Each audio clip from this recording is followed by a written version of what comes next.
ನಮಸ್ತೆ. ಅಶ್ವವೇಗ 24x7 ಚಾನೆಲ್ಗೆ ಸ್ವಾಗತ. ನಾನು ರೇಣುಕಾ ಸುರೇಶ್. ನೆಲಮಂಗಲ ನಗರಕ್ಕೆ ಸನಿಹದ ಕೆಂಪಲಿಂಗನಹಳ್ಳಿ ಬಳಿ ಚಿರತೆ ಪ್ರತ್ಯಕ್ಷವಾಗಿದೆ. ಕೆಂಪಲಿಂಗನಹಳ್ಳಿ ಬಳಿ ಇರುವ ದೇವಾಂಗ ಮಠದ ಪಕ್ಕದ ರಸ್ತೆಯಲ್ಲಿ ಕಳೆದ ರಾತ್ರಿ ಚಿರತೆ ಪ್ರತ್ಯಕ್ಷವಾಗಿದೆ.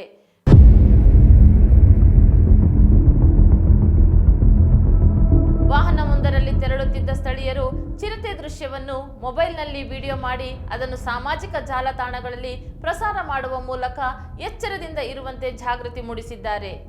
ಈ ಸುದ್ದಿ ತಿಳಿದ ಅಕ್ಕಪಕ್ಕದ ಗ್ರಾಮಸ್ಥರು ಸೇರಿದಂತೆ ರಾತ್ರಿ ಪಾಳ್ಯದಲ್ಲಿ ಕೆಲಸ ಕಾರ್ಯಗಳಿಗೆ ತೆರಳುವ ಕಾರ್ಮಿಕರು ಚಿರತೆಯಿಂದ ಭಯಭೀತರಾಗಿದ್ದಾರೆ. ಕಳೆದ 8 ದಿನಗಳ ಹಿಂದೆಯಷ್ಟೇ ನೆಲಮಂಗಲ ನಗರಕ್ಕೆ ಸನಿಹದ ಶಿವನಗರದಲ್ಲಿ ರಾತ್ರಿ ವೇಳೆ ಸಂಚರಿಸುತ್ತಿದ್ದ ಚಿರತೆ ಬೀದಿ ನಾಯಿಗಳನ್ನು ಹೊತ್ತೊಯ್ದಿದ್ದ ಸುದ್ದಿ ಬೆಚ್ಚಿ ಬೀಳಿಸಿತ್ತು.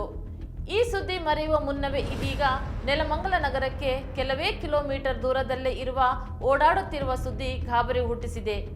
ಇತ್ತೀಚೆಗೆ ನೆಲಮಂಗಲ ತಾಲೂಕಿನ ಕೆಲವೆಡೆ ಚಿರತೆ ಪ್ರತ್ಯಕ್ಷವಾಗಿರುವ ಸುದ್ದಿಯ ಜೊತೆಗೆ ಇತರ ಜಿಲ್ಲೆಗಳಲ್ಲೂ ಚಿರತೆ ಹಾವಳಿ ಹೆಚ್ಚಾಗಿದೆ.